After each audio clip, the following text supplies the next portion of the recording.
एक इंसान जो 1 साल से 2 साल से 5 साल से 10 साल से स्टैमरिंग की प्रैक्टिस कर रहा है और उस इंसान ने अपने स्टैमरिंग को ओवरकम कर लिया है, उस इंसान का जो अनुभव है वही अनुभव मैं आपको आज बस एक सेंटेंस में बताना चाहूंगा, और वो है डिफाइन अ कैरेक्टर।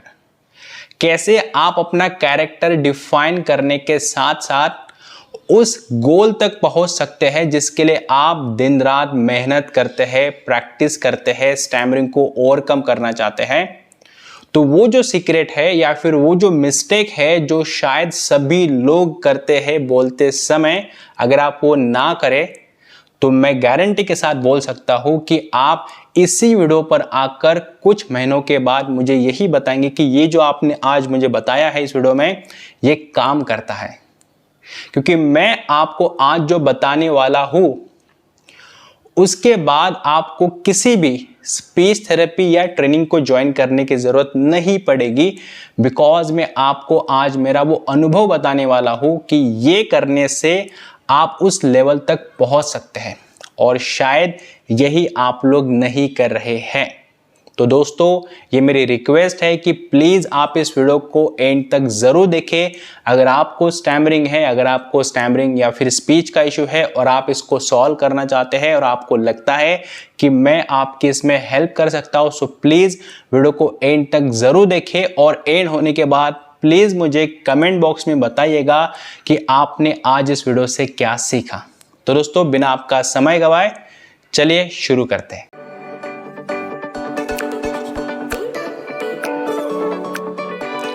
सबसे पहले मैं आपको बताना चाहूंगा आपकी मिस्टेक क्या है। आप एक पर्सन है बट अलग अलग कैरेक्टर को प्ले करते हैं। आप अपने दोस्तों के सामने अलग बात करते हैं, फैमिली के सामने अलग बात करते हैं, रिलेटिव के सामने अलग बात करते हैं, स्ट्रेंजर के सामने अलग बात करते हैं, और आपको उन अलग अलग कैरेक्टर को प्ले करते हुए अलग अलग अनुभव भी आता है। आप ये नोटिस करते हैं कि जब मैं अपने फैमिली के सामने, फ्रेंड्स के सामने बात करता हूं तो मैं इतना स्टैमर नहीं करता, बट क्यों मैं स्ट्रेंजर के सामने या फिर उन लोगों के सामने जिनके सामने मैं कंफर्टेबल नहीं हूं, उनके सामने मेरा स्टैमरिंग ज्यादा होता है। ऐसा क्यों? इसके पीछे दोस्तों रीजन है आपके उस कैरेक्टर का जो आप अलग अलग प्ले करते हो अलग अलग जगहों पे। अगर आप एक ही कैरेक्टर को हर समय, हर सिचुएशन में, हर पर्सन के सामने आज से फॉलो करना शुरू कर देंगे तो आप उस सीक्रेट को फॉलो कर रहे हो जो बहुत लोग स्टैमरिंग ओवरकम करने के बाद फील करते हैं। और यही दोस्तों आपकी मिस्टेक है कि आप अलग अलग कैरेक्टर को अलग अलग जगहों पर प्ले करते हैं। जैसे कि आप अपने दोस्तों के सामने जैसे बात करते हैं या फिर अपने घर वालों के सामने जैसे बात करते हैं, आप एक चीज नोटिस करना, आपका जो ब्रीदिंग का स्टेट है, आपका जो हार्ट बीट है वो वहां पर नॉर्मल रहता है और शायद वहीं पर आपका स्टैमरिंग भी कम होता है। बट जब आप स्ट्रेंजर के सामने या किसी अननोन के सामने बात करते हैं, आपका हार्ट बीट वहां पर बढ़ जाता है, आपका ब्रीदिंग वहां पर फास्ट होता है। तो एक ऐसा कैरेक्टर जहां पर आपका ब्रीदिंग नॉर्मल है, कंट्रोल में है, और एक ऐसा कैरेक्टर जहां पर आपका ब्रीदिंग फास्ट है, आपके कंट्रोल में नहीं है।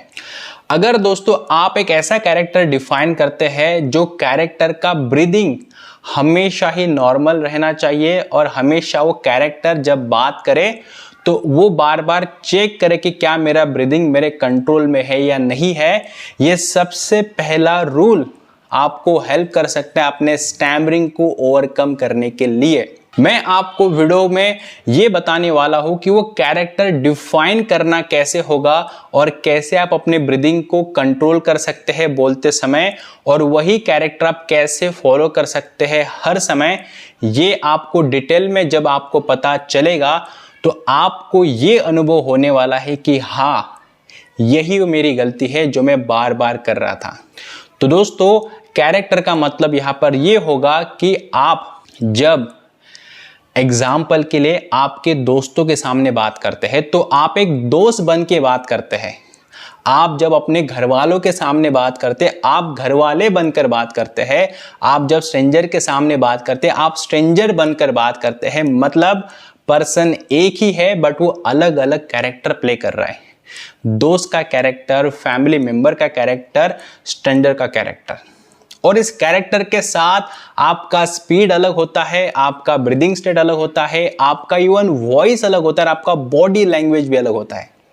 तो अगर आप अपने ब्रीदिंग का स्पीड, वॉइस और अपने बॉडी लैंग्वेज को अगर आप डिफाइन कर लेते हो और उस कैरेक्टर को ही दोस्तों के सामने, घर वालों के सामने, रिलेटिव के सामने, स्ट्रेंजर के सामने अगर सेम फॉलो करते हो तो आप नोटिस करोगे कि आपका स्टैमरिंग नहीं आएगा।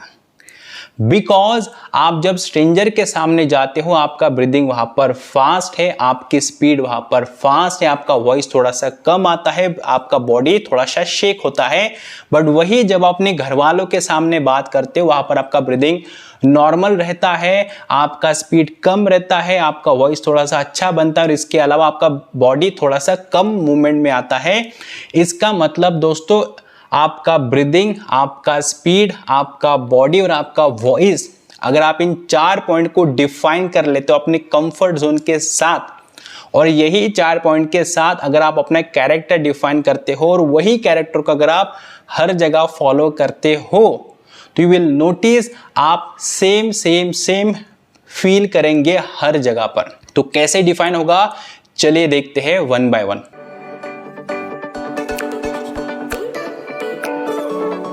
अपने स्टैमरिंग को ओवरकम करने के लिए अगर आप में से किसी ने मेडिसिन का यूज किया हुआ है, अगर आपने मेडिसिन खाई हुई है, तो आपने एक चीज तो अनुभव किया होगा कि आपका जो ब्रीदिंग है वो मेडिसिन खाने के बाद नॉर्मल हो जाता है। और आप ये अनुभव करते हैं कि बाहर जब आप बोलते हैं तो आप काफी शांत फील करते हैं और आपका स्टैमरिंग भी नहीं आता है। तो सेम चीज दोस्तों मैं आपको बताना चाहूंगा कि कैरेक्टर डिफाइन करते समय आपका ब्रीदिंग स्टेट सबसे इंपॉर्टेंट होता है, क्योंकि जब आपका ब्रीदिंग स्टेट नॉर्मल और रिलैक्स होता है, वहां पर आप स्टैमर नहीं करते। स्टेज पर जाते हो ब्रीदिंग फास्ट होता है, घर पर अकेले हो ब्रीदिंग नॉर्मल है। तो अगर आपका ब्रीदिंग हमेशा के लिए अगर आपका नॉर्मल रहेगा, जिस इंसान को स्टैमरिंग का प्रॉब्लम नहीं है उसका ब्रीदिंग हमेशा नॉर्मल रहता है, क्योंकि उस इंसान के लिए वो चीज कंफर्टेबल है। तो दोस्तों सबसे पहला कैरेक्टर डिफाइन करना मतलब आइडेंटिफाई योर कंफर्ट जोन, और आइडेंटिफाई योर कंफर्ट जोन में सबसे पहला आता है आपका ब्रीदिंग स्टेट। तो ब्रीदिंग स्टेट में सबसे पहला पॉइंट आता है कि जब आप बोलते हो या फिर बोलने से भी पहले हमेशा चेक कीजिए आपका जो ब्रीदिंग है, क्या आपके वो कंट्रोल में है, क्या आपका ब्रीदिंग नॉर्मल है। अगर नहीं है, अगर आपके अंदर एंजाइटी आ रही है, तो सबसे पहले मुंह से एक्सेल कर दीजिए। जब भी आपका ब्रीदिंग स्टेट चेंज होता है, हमेशा याद रखिए ब्रीदिंग स्टेट को नॉर्मल वापस लाने के लिए आपका एक्सेलेशन सबसे इंपॉर्टेंट है।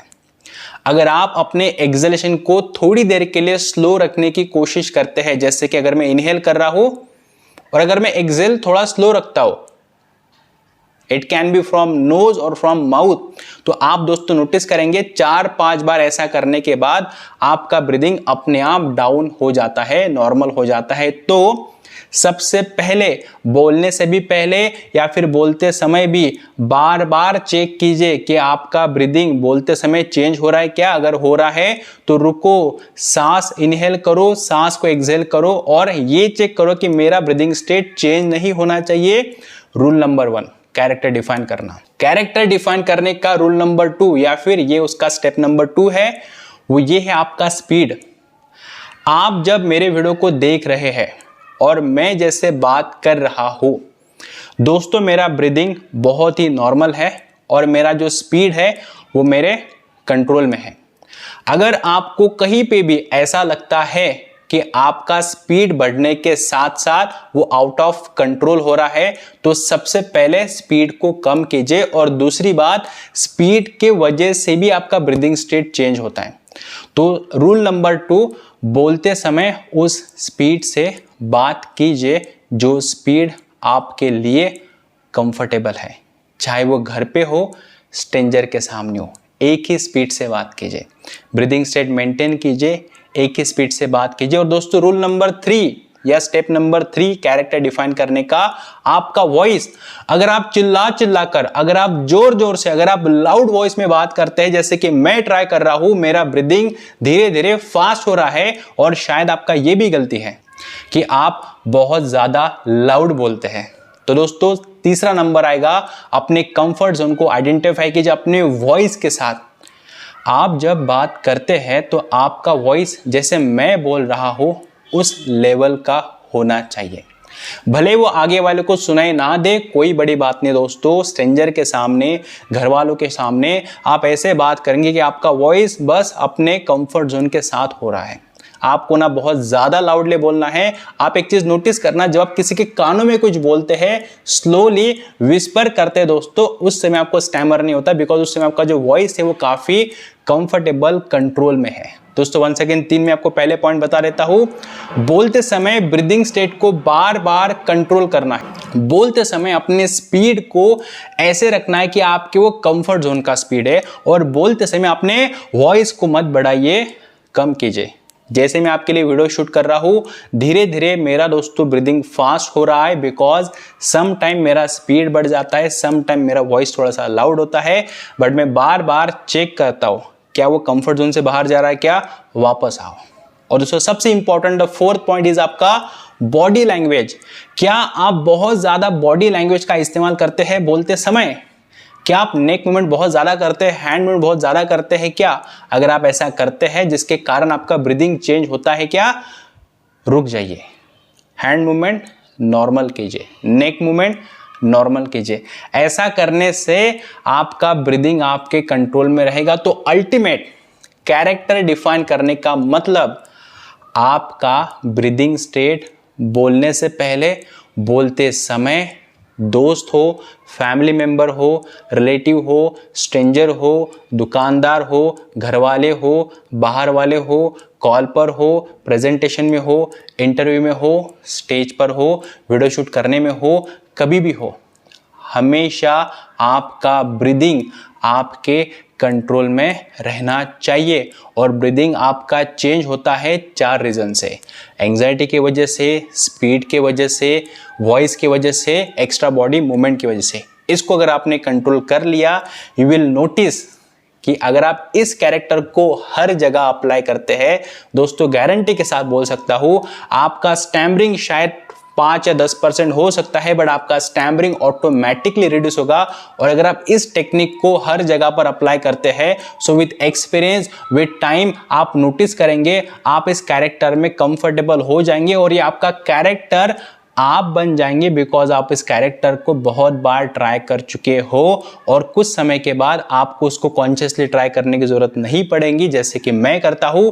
मैं घर पर, बाहर, कॉल पे एक ही फ्लो में, एक ही स्पीड में, एक ही वॉइस के साथ बात करता हूं, रिलैक्स बात करता हूं, कंफर्टेबल बात करता हूं। दोस्तों जिस इंसान ने अपने स्टैमरिंग को ओवरकम किया हुआ है, वो भी इंसान ऐसे ही बात करता है। अगर आपका स्टैमरिंग दोस्तों आपने ओवरकम कर लिया है, और अगर आप इस वीडियो को देख रहे हैं या फिर आप उसको ऑलमोस्ट ओवरकम कर चुके हैं, टेल मी, क्या ये आपका अनुभव नहीं है? क्या आपको लगता है कि यही वो सीक्रेट था जो आप अभी फॉलो कर रहे हैं, या फिर आप उसको अनुभव कर रहे हैं कि हाँ यही वो चीज थी जो शायद मैं पहले से करता तो मैं अपने स्टैमरिंग को अभी तक बहुत अच्छे से ओवरकम कर लेता? दोस्तों आपने इस वीडियो से क्या सीखा? Please tell me in the chat box. अगर आपने इस वीडियो को एंड तक देखा है, सो कॉन्ग्रेचुलेशंस, आप बहुत ही डेडिकेटेड पर्सन है। दोस्तों मैं बहुत टाइम से वीडियो शूट करने की कोशिश कर रहा था, but due to some my busy schedule में नहीं कर पाया हूं। आप दोस्तों इस सीक्रेट को फॉलो कीजिए। अगर आपको मुझसे कुछ भी हेल्प चाहिए, हमारे सारे के सारे लिंक, व्हाट्सएप के नंबर आपको डिस्क्रिप्शन बॉक्स में मिल जाएंगे। अगर आपको मुझसे ट्रेनिंग लेनी है तो ट्रेनिंग का लिंक आपको डिस्क्रिप्शन बॉक्स में मिल जाएगा। आप हमारी ट्रेनिंग को ज्वाइन कर सकते हैं। स्टैमरिंग को ओवरकम कैसे करना है हम आपको सिखाते हैं 28 दिन के अंदर।